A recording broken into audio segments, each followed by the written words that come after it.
Thanks so much. I really appreciate it. I'm Alex Loyd, and I'm honored to be here. I want to thank Stephen Shore, who invited me. I'm sure, like a lot of the other speakers here, I'm pretty busy. So I don't do a whole bunch of these. The reason I'm doing this one is because of Stephen. I don't know who is ultimately in charge of this program, but he is the one that I know. And I can tell you, knowing him for several years, he is a man of great integrity and caring about helping people. And that's why he is doing this. And so I'm sure there's a lot of people involved. Thank all of you for your wonderful work that I think is benefiting the world. Please keep doing it. We need it. And that's why I'm here, because I believe you guys have found an effective way to help more people. Okay. My take is, first of all, I don't know what the other presenters are presenting about. I don't know what a single one of them are going to talk about. I don't know if they're medical doctors or chiropractors or naturopaths or social workers or what. But my area is kind of energy medicine and energy psychology. And I didn't start there. I started just in counseling, okay? Trying to help people through counseling. That's the first thing I did, went and got a PhD in psychology. The reason for that was the first 12 years of my marriage, my wife was severely clinically depressed. The doctors, I'll never forget, they said, this is the big bad bear of depression. It's genetic. She'll have it till the day she dies. And then they said, the good news, and we were like, yeah, we could use some good news right now. He said, the good news is we can manage it with medications. And that was before I went back to graduate school or anything like that.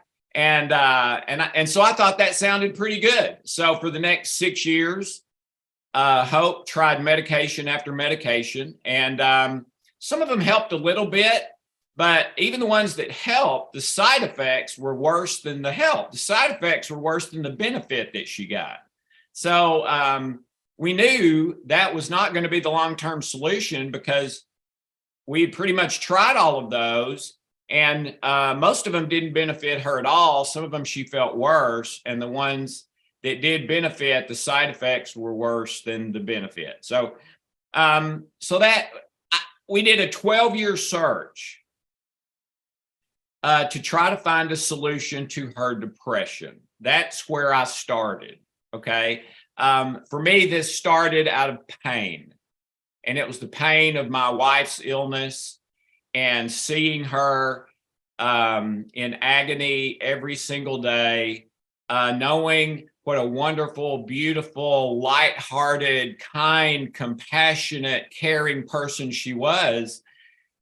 That stuff didn't really get out of her a lot because of the depression. Depression kind of kept her in a jail, so to speak, made her sort of a mental, emotional, physical slave. And if you're not aware of it, depression is very physical, as well as the emotional and non-physical. She had physical pain, physical tension and tightness and stress in her body that caused all kinds of problems, headaches and congestion and not sleeping well, aches and pains, all sorts of things like that. Okay, so that's where I come from, and that's why I'm doing what I'm doing. And through those 12 years that Hope was depressed and I was traveling all over trying to find a solution, I found a lot of really wonderful things, met some fabulous, incredible people. Even though I didn't find the solution to Hope's depression there, it did really open my eyes to everything that's out there, everything in the world, not only standard medicine with medications and surgeries and things like that, but this opened up the world for the first time for me of natural medicine and all that's available and possible there. as well as the field of energy medicine and psychology, because every cell in the body is electrical.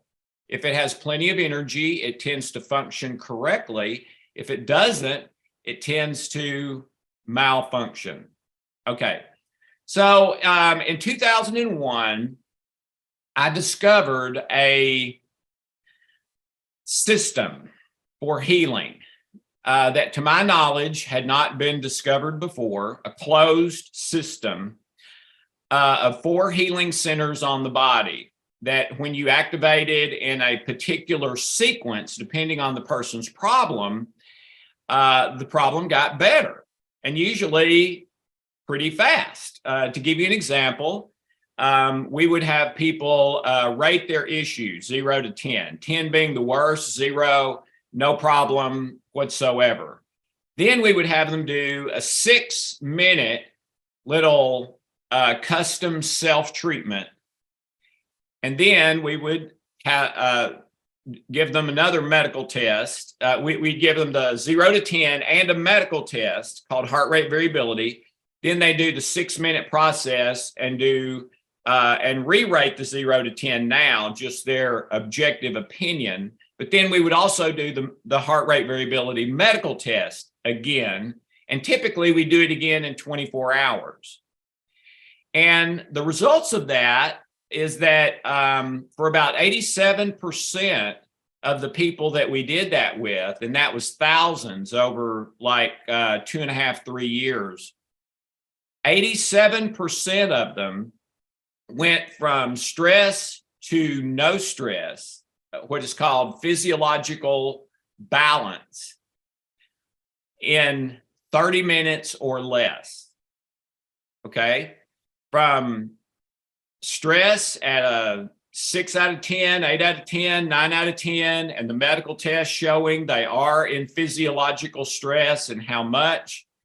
They do a 6-minute treatment, retest, and 87% of them, the stress is now gone.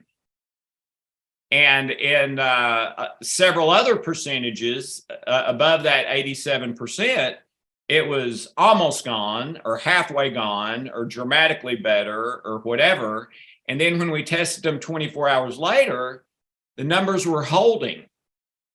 We did that same test with a lot of other natural therapies, and virtually every one of them, 24 hours later, the results were either completely gone or very negligible. With our pre-post and then 24 hours later, I believe over 80% were still in balance 24 hours later from one 6-minute self-treatment. Okay. So that's what I discovered, and wrote a book about it. It became a New York Times bestseller. We started a company helping people with this process out of my basement with very little money, no advertising ever. We knew it would succeed or fail based on word of mouth, and that's what we wanted. And 6 months later, we had a 6-month waiting list. And today we have clients in 50 states, 184 countries. I'm told by my publishers, Random House and Hachette, it's the largest emotional well-being practice in the world. That blows me away. I never would have imagined in my wildest dreams ever accomplishing anything like that, or even writing a book, much less it being a bestseller. Now, why would I say that? Am I just really down on myself? No, I love myself, but I was born with a whole bunch of birth defects. I have extreme dyslexia. I have pretty extreme ADHD. I consider those a benefit to me now, not a detriment. The guy who owns Virgin Records, I saw an interview by him, Branson, and he was calling dyslexia his superpower. And he was saying, I never would have become a billionaire or founded Virgin Records or airlines or the spacecraft or any of the other stuff without my dyslexia. It's my superpower. Now, I had to learn how to use it, but once I learned how to use it, it became my superpower. Well, I've experienced a similar thing. In my younger years, it about killed me because I did terrible in school. I finished last. You need to know this about me, the person you're listening to. I finished last, dead last in my high school class academically. I didn't know until the day before graduation if they were going to let me graduate. And that was already a year later because I flunked kindergarten and third grade because of that same thing. Well, they let me graduate. I figured out as an adult how my brain works and how to use it. And so when I went back to graduate school, I did really great. Finished second in my class, was in the Honor Society, an officer in the Psychology Honor Society and that sort of thing. So I did learn how to use what God gave me eventually, but it took a while. Okay. So anyway, that's sort of my story as far as why I'm here, the start, since getting kind of off the ground. And as you can imagine, at first, it was like, are we going to be able to make it financially?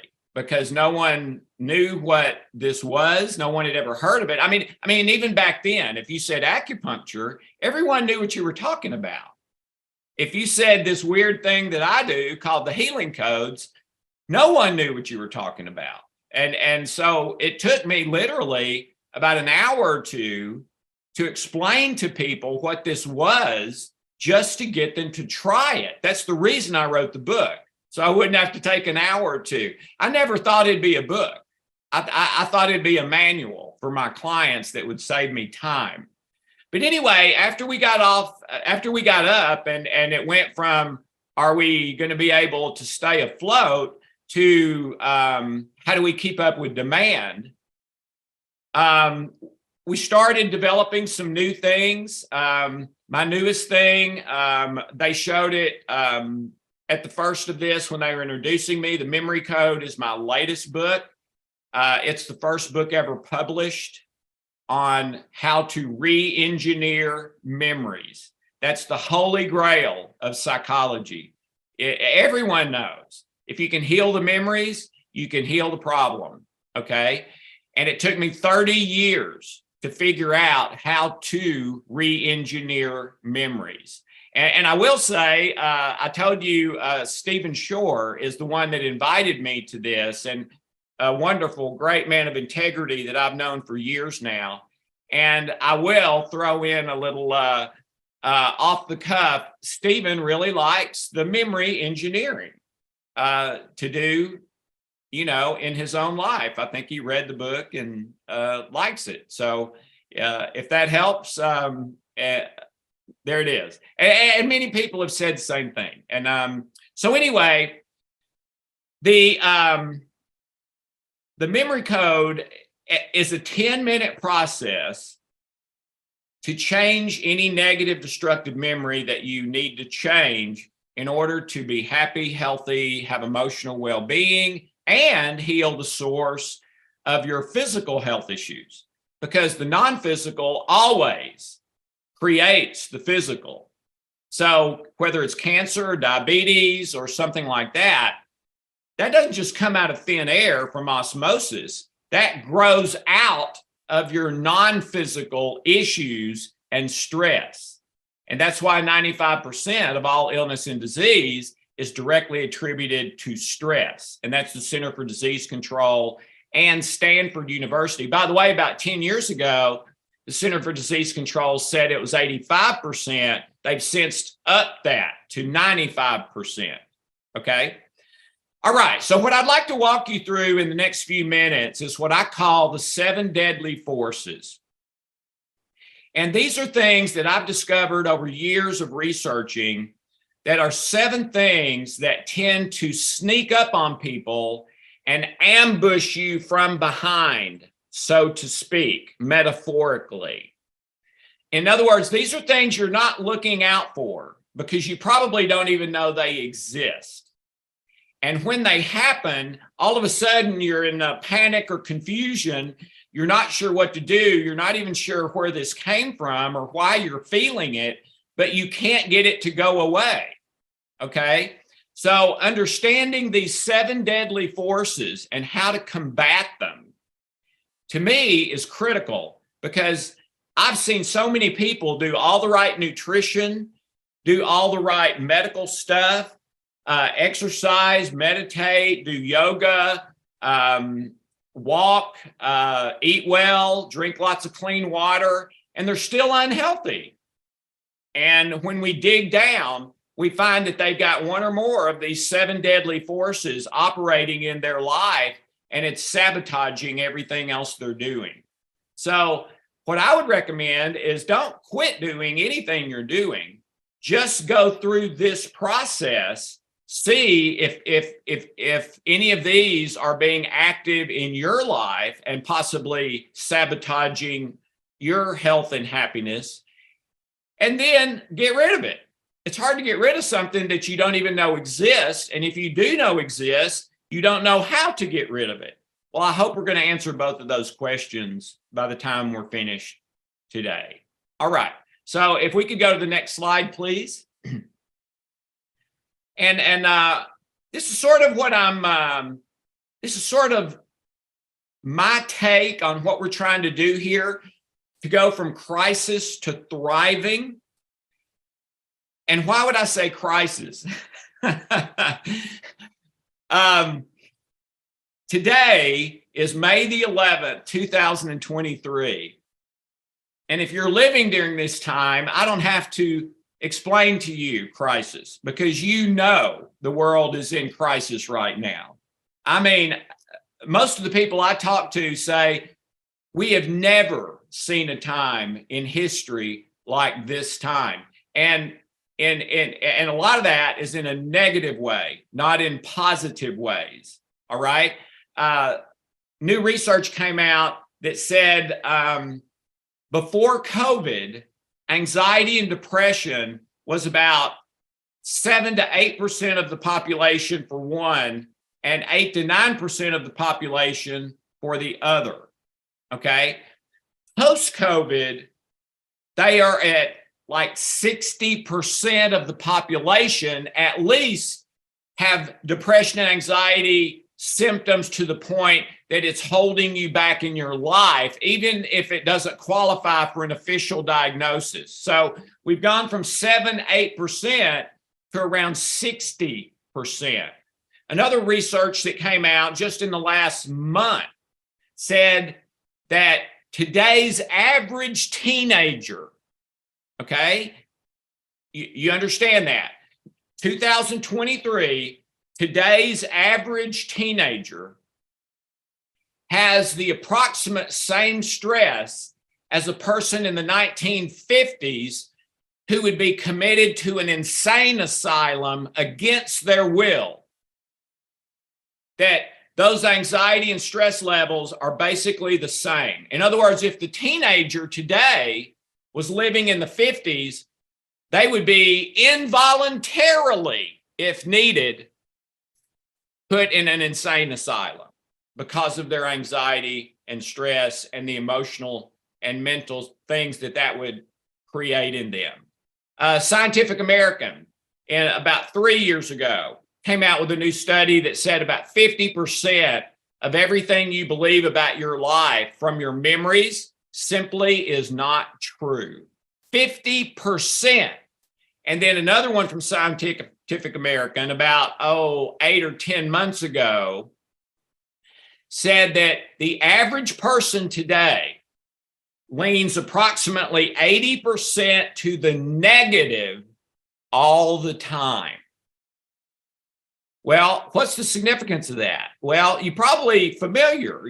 Most people have heard this from the field of psychology because it's like 75, 80 years old.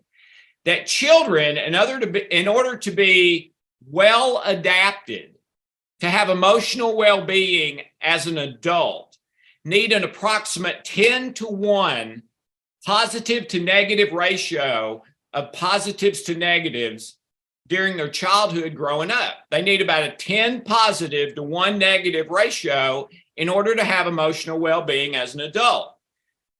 Well, the same research says that the average child gets approximately 10 negatives to every one positive. So is it a surprise that we lean 80% to the negative? No, it's not, but it causes a huge problem, because when you're 80% to the negative, that means you're in physiological stress. You have to be, okay? And if you're in physiological stress, that's where 95+% of all illness and disease comes from, as well as a whole bunch of little aches and pains and depression and anxiety. And that's where it comes from, okay? So we want to shift from 80% negative to 80% positive, and healing all those lies and errors where 50% of what we believe isn't true. We want to heal that 50% and start believing 80 to 90% what is true about our life. And if we can do that, and I've been working with clients to do that for 30 years now, and I can just promise you, if you do that, everything in your health is going to get better, and a lot of it will go away completely. All right, next slide, please. Okay, these are the 7 deadly forces. And any one of these can ruin your life all by itself. Okay? And I'm not sure. I've been seeing clients for about 28 years. I'm not sure if I've ever had a client who didn't have at least one of these. Okay? And if you have one, it can ruin your life. Most people have more than one. All right. So, and I'll run through them. Psychological adaptation, belief, perseverance, in case someone is listening to this who doesn't have the image part of it. Your experience simulator, availability bias, brain states, the illusion of free will, and relationships. Those are the 7 deadly forces. And let me tell you, if you want to have health and happiness, you eat all the superfoods you can. I'm all for that. I eat them myself. You walk every day. I walk every day. You drink lots of clean water. I do too. You do all those great things for your health. But let me just tell you, if you've got any one of these 7 operating in your life, it is sabotaging all that. Maybe not 100%. But probably at least 30, 40, 50%, and maybe more. All right, next slide, please. Okay, psychological adaptation. This is absolutely mind-blowing, okay? They did a study to validate psychological adaptation, and this has been both published in the study. And from the study, they literally did, I think it was a PBS news special on it that was like an hour-long thing where they talked about the research, described what it was, why this is such a big deal, etc. Okay, but in the study, here's what they did. And by the way, this has been redone with similar results, some of them even more dramatic than the original one. But here's what they did. They took 2 groups of people, a group of brand new paraplegics. They had just been in some horrible accident that had paralyzed them for life. Okay, that's one group. The other group is new lottery winners. Both of these are new groups. They just won the lottery, or they just had the accident. It's been, maybe not the last month, but it's been recent. Okay. So both of these groups have had a recent major life change, one that seems positive, one that seems negative. Okay. So they give both groups all these tests for happiness, hope for the future, contentment with their life, things like that. And as you would expect, the lottery winners scored through the roof. Unbelievably positive, like just almost euphoric. And the new paraplegics scored through the floor. A lot of them, I don't even know what the purpose of living is now. I don't see any reason to go on. I feel like my life is over. I mean, oh man, huge negative stuff, as you would expect. All right. So they do no intervention at all, nothing. These people just go home and keep living their lives. And then they come back in 6 months and they retest both groups. And in the retest, remember the pretest, lottery winners through the roof positive, paraplegics through the floor negative. In the retest 6 months later, there's no difference.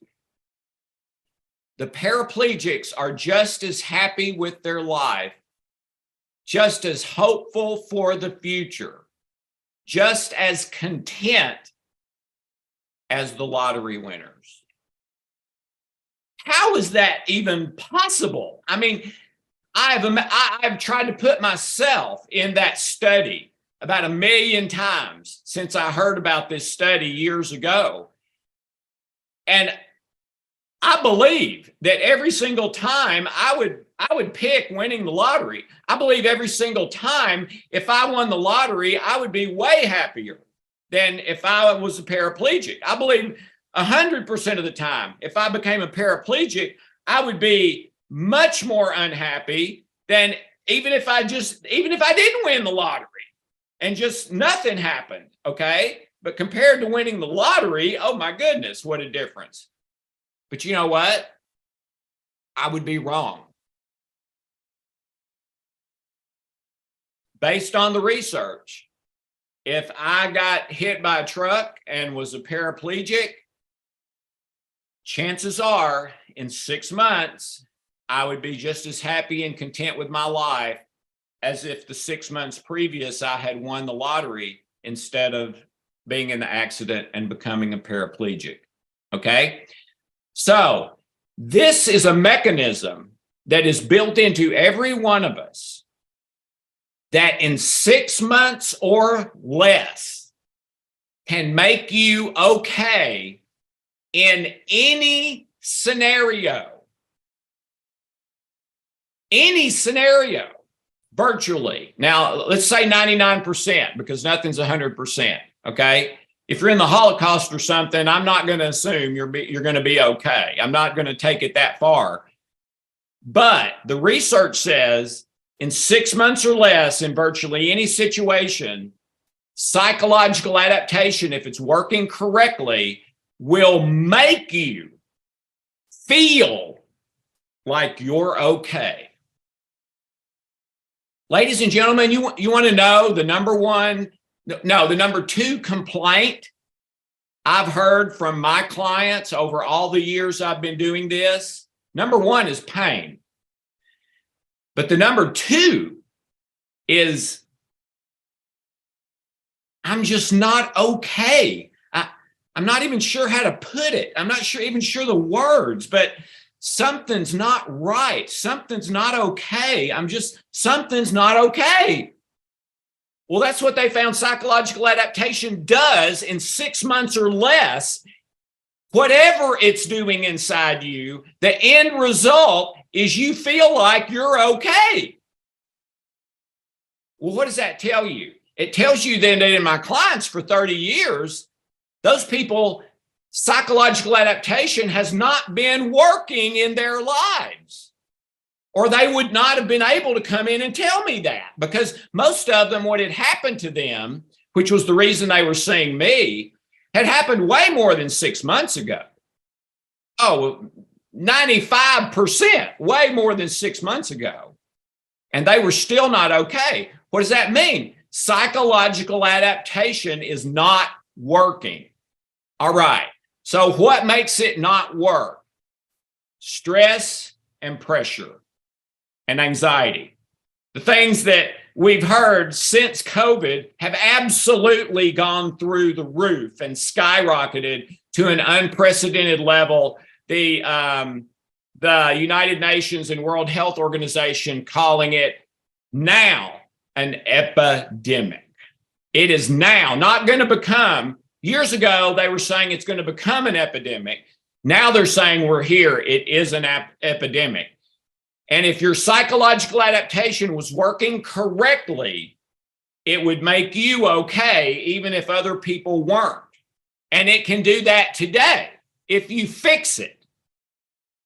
So to fix psychological adaptation, you've got to lower your stress barrel. All right. And that's the only thing we do. That's the only thing the mechanism, the healing code does that I discovered in 2001. The memory code procedure is the only thing it does to re-engineer your memories so that now stress goes down and psychological adaptation kicks in and starts working again, and literally without anything on your part makes you okay. Automatically. Wouldn't that be great? Well, you've got that software in you. It's probably just not working because stress is overwhelming it. And basically what they found about that is that if you're about 70% to the negative, you know, Scientific American said the average person leans about 80% to the negative all the time. Well, if you're 70% to the negative, it tends to shut down psychological adaptation. It's more than it can overcome. Okay. So what I would say is if you feel like something isn't right or okay in your life, there's a good chance psychological adaptation is malfunctioning in you because of too much stress. Reduce the stress, and that's what the process does. And psychological adaptation will start working again and start taking you from that 70, 80% negative over to 70, 80% positive, where you feel, I'm okay. All right, next slide, please. All right, belief perseverance. This one is fascinating.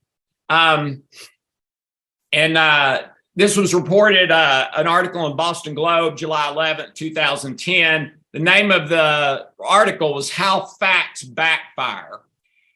And what they found, have you ever, you may not be old enough, whoever you are watching this. I'm 63. But anyway, how facts backfire.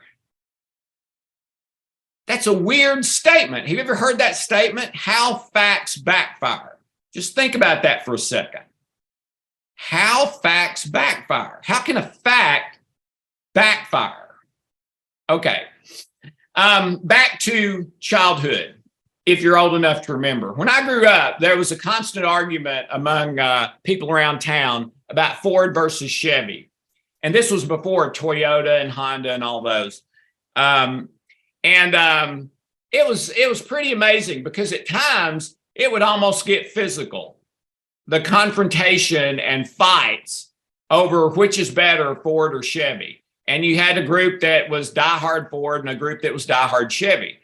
One of the interesting things about that is that when I was a little bit older, one of these arguments happened, and someone actually brought out like a magazine that was like a Consumer Report magazine or something like that had reviewed the Ford and Chevys. Okay. It may have been the JD Power. I don't know, but it was something like that. And I don't remember which one it was, but in the reviews, they found that one of them was a lot better, at least that model year, over the other. Either the Chevy was way better than the Ford or the Ford was way better than the Chevy. I don't remember. But anyway, the person read the facts, and I mean, it convinced me like this.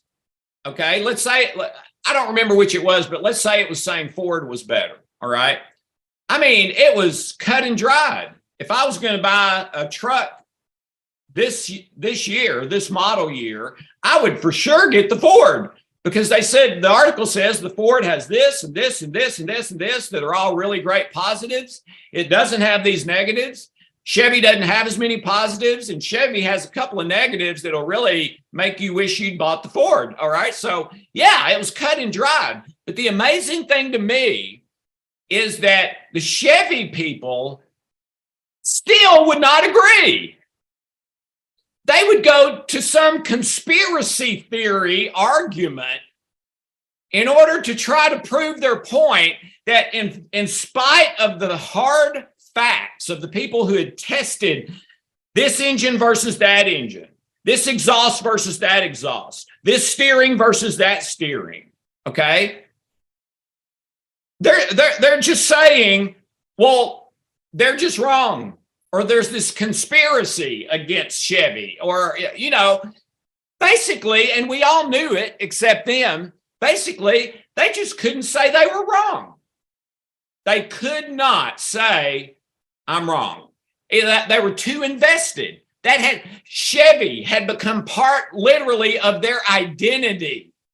And you got to be really careful what you let become part of your identity, okay? Because what they found in belief perseverance is if someone has a fairly strongly held belief and you present them with concrete, incontrovertible proof and facts that their belief is wrong, what do you think happens? I'll tell you. They will now believe their wrong belief more than they did before you showed them the facts proving that the belief is wrong. They'll believe it more than they did before. It's nonsensical. It's unbelievable until you realize that unconsciously they're feeling like, wait a minute, if I give up Chevy, if I start saying Chevy is not the best, I'm a Chevy man. So what are the implications for me as a person? If I've been wrong all this time, they just can't do it. They can't go there. So they either consciously or unconsciously either lie or they unconsciously go crazy and start saying all these things that everyone knows are not true simply because they don't know what else to do. They don't feel like they can let Chevy go. It's too much a part of them. All right, next slide. Okay, your experience simulator is right here. All right, right behind your forehead is what's called your prefrontal cortex. All right, and your prefrontal cortex is how you try it before you buy it. It's called your experience simulator. It's how when you're thinking about doing something, you maybe over a course of a minute or two, or maybe a course of a nanosecond, you imagine doing it and how it will turn out. And that helps you decide whether to actually do it. Okay? The problem is your experience simulator lies all the time. Why does it lie? Because 50% of what you believe about your life isn't true, and you're leaning 80% to the negative. That's why. Okay? So you're malfunctioning, and your experience simulator is malfunctioning a lot of the time. Let me give you an example of the experience simulator. Let's say that my wife, Hope, is having a cooking club girls meeting with her cooking club group that they've been meeting for 30 years, kind of a supper club with some girlfriends of hers, really wonderful.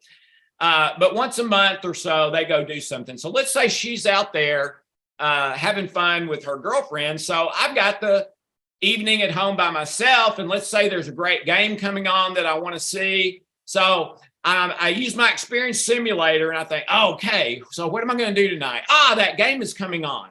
All right. So, and I start thinking, oh, wouldn't it be wonderful to have my favorite pizza to eat while I'm watching the game? And what time is it? Do I have time to do that? Yeah. I think I can just about time it perfect where I get the pizza cooked and I'm just ready to eat it right when the game is starting. And so I'm excited. And so I go run down, get in my car. Oh man, my car won't start.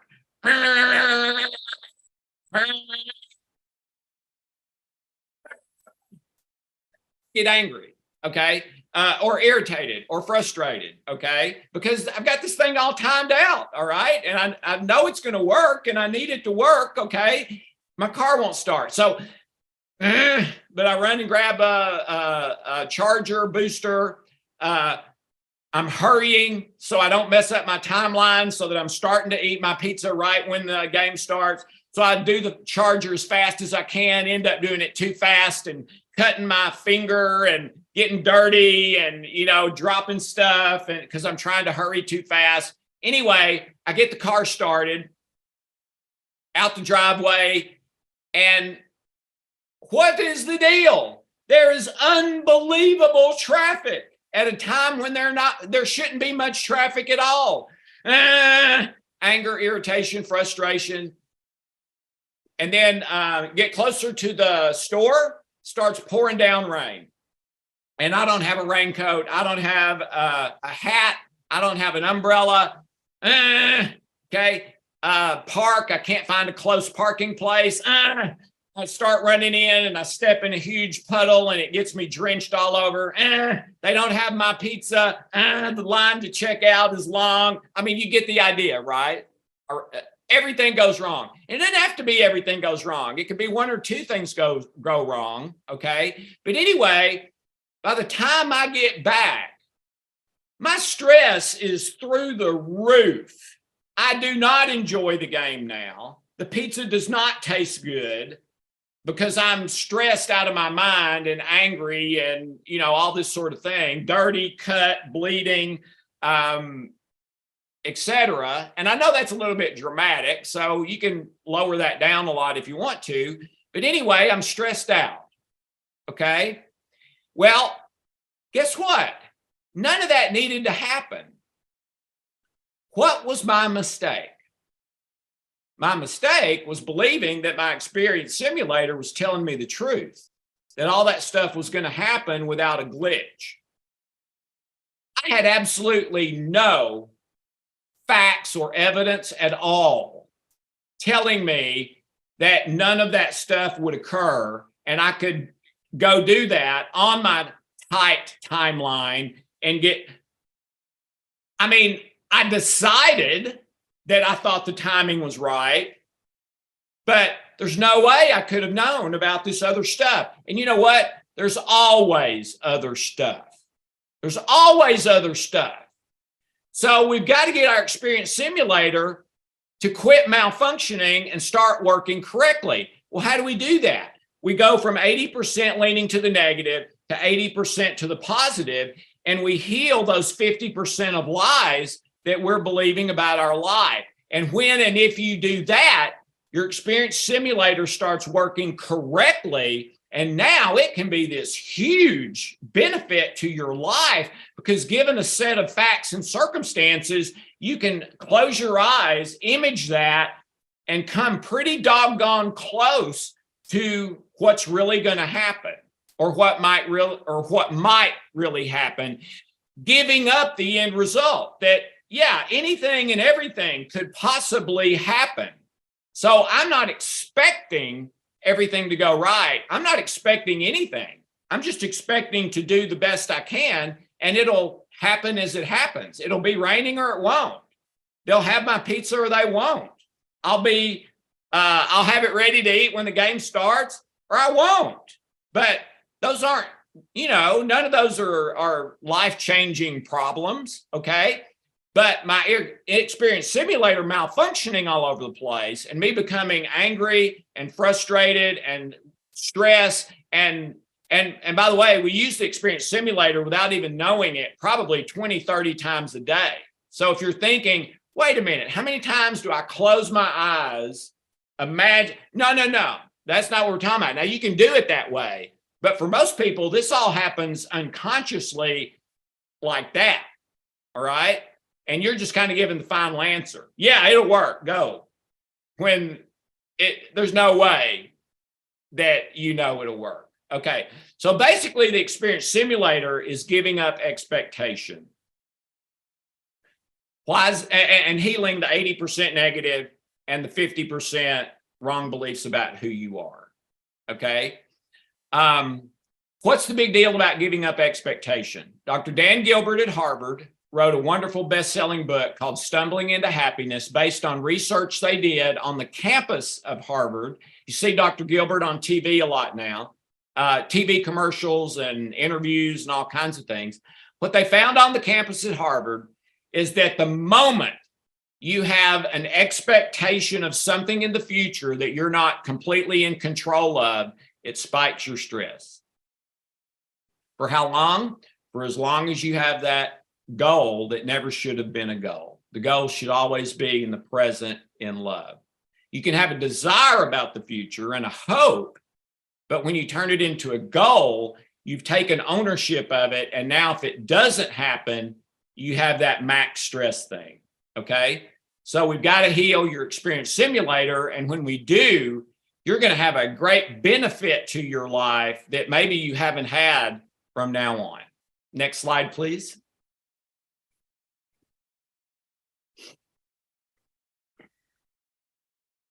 Okay, availability bias. This was from Social Psychology, Psychological Journal, November 8, 2016. The name of the article was Holding On to Discredited Beliefs. This one is sort of similar to one of the other ones we've already talked about, but a little bit different. The example I'd give you for this one is, let's say that you're watching the news and the news says that someone's house has just been robbed in the city next to you. It's like 30 miles away, something like that. Okay, someone's house has been robbed in the city and they're reporting it, and look out for the guy and blah, blah, blah, blah. All right. And let's say that when you see that, now everyone would not react this way, but a certain percentage of people, including my wife is one of them, would react this way.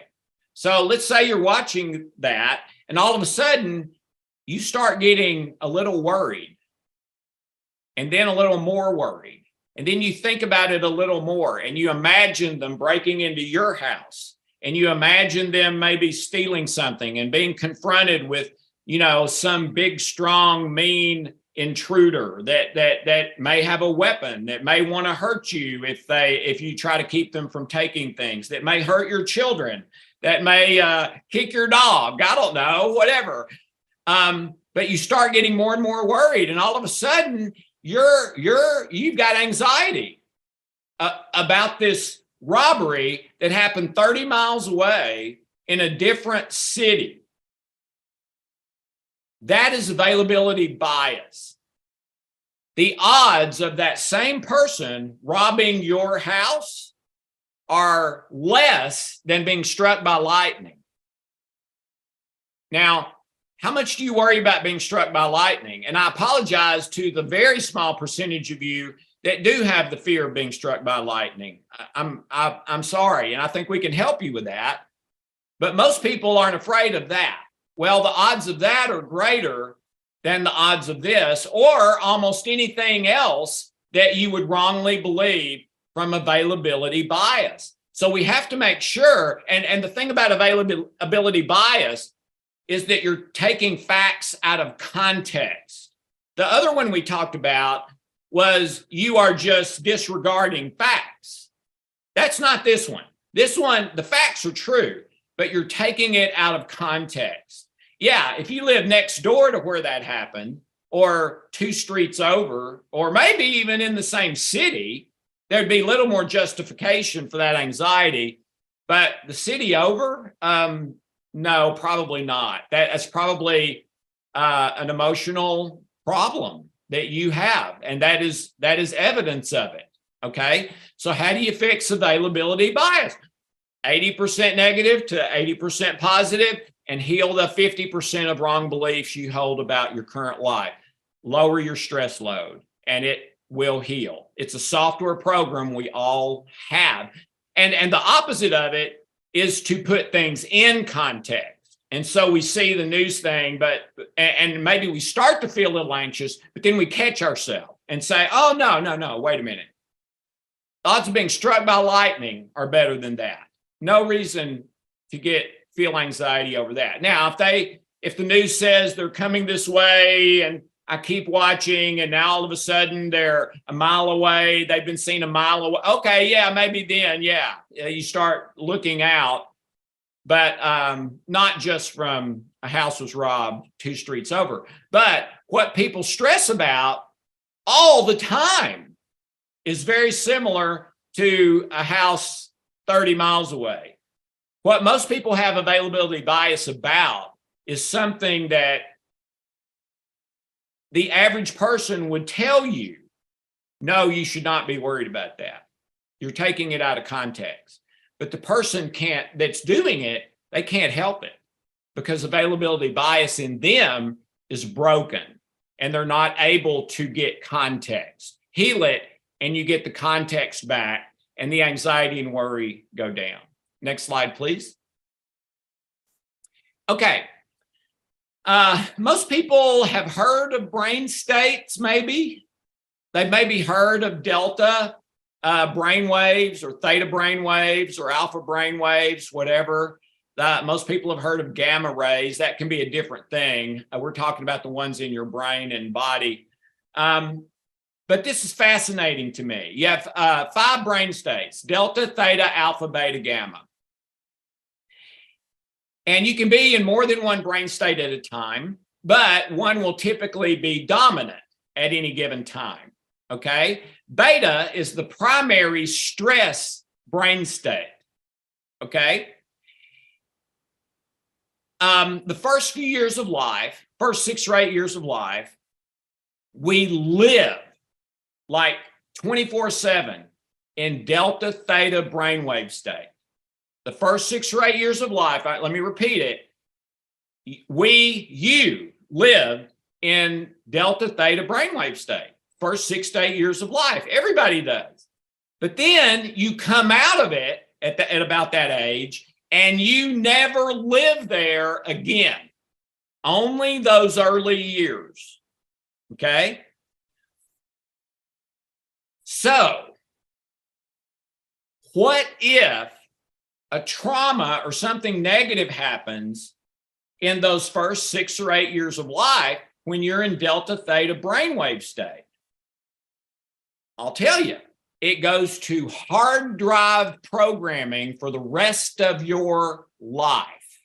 That is very difficult to change. In fact, your mind protects it from being changed. Let me give you an example. I had a client, a lady, she called me from Manhattan, told me her name, and she was referred by a friend of hers. And she said, Dr. Loyd, I don't know if you can help me or not. I don't have a health issue. My issue is success and failure. She said, I work on Wall Street. She graduated at the top of her class from an Ivy League school, went to graduate school in the Ivy League, finished at the top of her class in the graduate school. And she said, I have 180 IQ verified. And articles have literally been written in trade journals about how I would be the next mover and shaker on Wall Street and in world financial markets. And she said, and that's true. She said, my mind just works that way. She said, things that take other investment people 2 or 3 days to figure out, I'll just know it in, 30 minutes or less. I've just always had that. That's just my area of gifting. But she said, I've never become real successful. Every time I'm about to get a breakthrough, I seem to do something that sabotages my own success. And she said, I've been doing it for years and I can't get out of it. She said, I've tried counseling, therapy, medication, corporate training programs. Nothing helps. Can you help? All right. So I gave her the healing code for that, and it healed, I believe, in about 3 weeks completely. But that's not the story. The story is the memory that, in her words, had ruined her life. Okay, her words. And here it is.